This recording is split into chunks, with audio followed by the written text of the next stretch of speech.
Okay, thanks for tuning in today. Today we're going to glaze some plates, just basic glazing techniques that I'm going to show you. Today, like I said, we're going to glaze some plates. This is a finished product here. So let's get started here. The first thing that I do after I get the bisque out is I go through and I clean it. Even if you're careful, you still have little burrs and some other things. In this case, where I've signed my name, will need to be kind of smoothed off. And I just use a piece of silica carbide kiln shelf that's broke, and I go through with my hand and run it completely over everything to make sure there's not any burrs or anything on it before I wax and glaze. And I go through and I clean all of my bisqueware before I wax.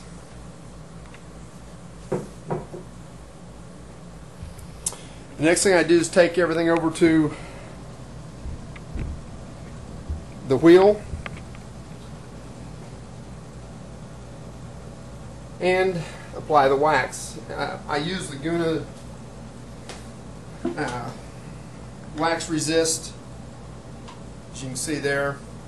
I do dilute it down quite a bit. I'll take and pour about half of it in a container, then fill it back up with water, shake it well, and use it that way. It's just I don't like it when it's real thick right out of the container. So you just start in the middle and you work your way out. And one thing that I do is I hold the wax container over the area that I'm waxing. If I hold it over this, then sure enough I'm going to drop wax on it, and then that's just a real hassle to get that cleaned off and delays you in getting your work glazed. But this wax resist will dry in just a matter of minutes, and you do want to be careful, because once you put this someplace, this wax resist, your glaze is not going to stick.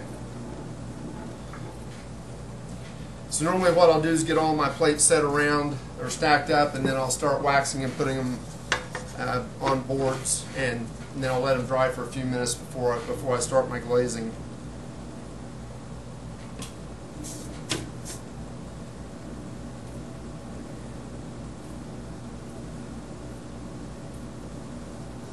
And any little grooves or niches that you have in your work that you put in it for texture or whatever reason, you've got to make sure you get those good, otherwise the glaze will pool down inside of it and it just won't have a nice clean look to it.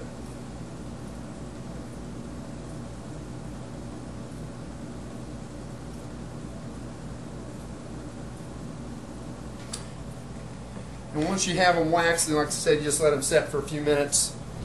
Then the next step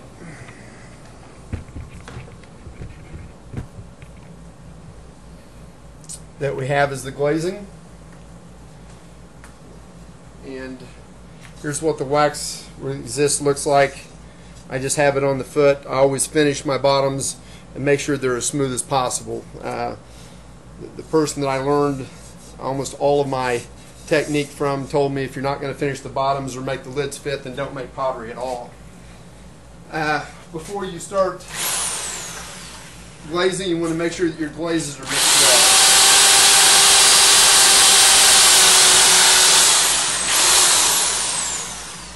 Now, I'd already glazed some here recently, so it was pretty well mixed. And then everybody just needs to kind of develop their own technique.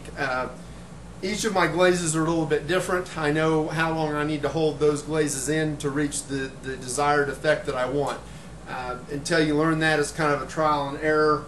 If you get it on too thick, it's going to run onto the shelves and ruin your work. And then if you get it too thin, then it may not give the look that you actually want.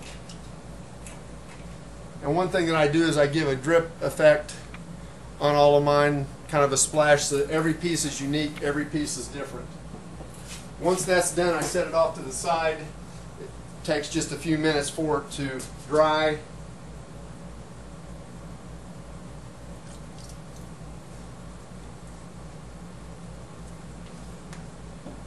After those set a few minutes, then it's time to clean this up. You want to clean this up the bottom before it dries. You see there's glaze on there. You just simply take a wet sponge and go through and clean that up before you go to the next step. If you let it dry, if you leave it on there and then go ahead and glaze the next portion, then it's just a bigger mess and takes a lot more time to clean up. It's good to have a fresh bucket of water around. Always use fresh water when you're cleaning. Rinse out your sponge quite a bit because you don't want to get the glaze residue spread about and just leave it. You can see these set for just a minute, and I'm having to go over it several times to get the glaze off. And if you let that set even just a few more minutes, then you're spending 3 and 4 minutes just to get the bottom of the plate clean, and that's too much time when you have several hundred pieces that you're trying to glaze in a day. Then I take my second glaze I'm going to use.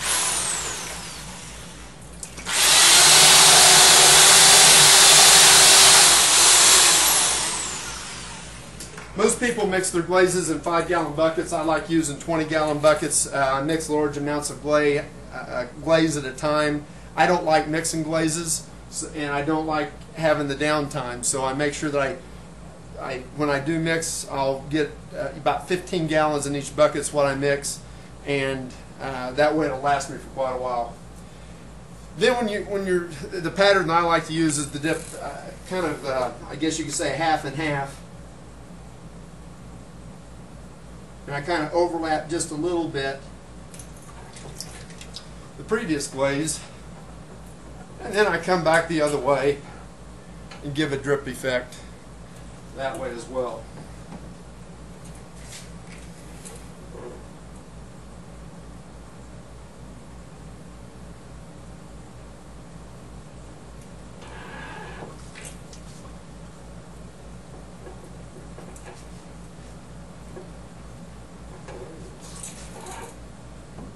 And then let those set.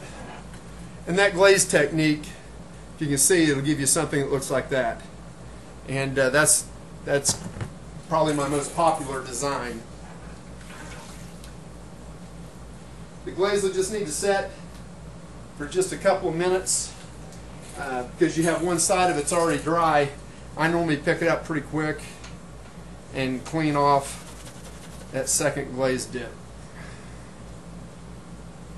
You got to be careful not to touch the glaze that you just put on because it's still soft. It'll still scratch and not get through. And then there's clean bottom, and that's a glazed piece.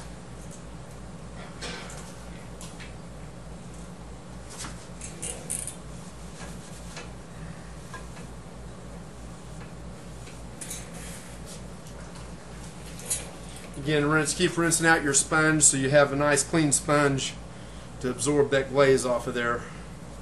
You want to make sure that any glaze that you have inside the foot that you get off, it's the same with lids. You want to make sure that you get a good wax line that's nice and straight and crisp, and that you clean your glaze off. Otherwise your lids are going to stick, and then the chance of you breaking your work is pretty great. After I've got it glazed, then I go through and I always put a little red iron oxide over where the work's overlapped here, and that gives me the effect that I want. If you look at the finished plate here, I know there's some glare on it, but right there you'll see it where it overlaps, and that's what I've done here. So that's it. If you have any questions, you can hit me up on YouTube or get on the business website bgpottery.com. Have a great day.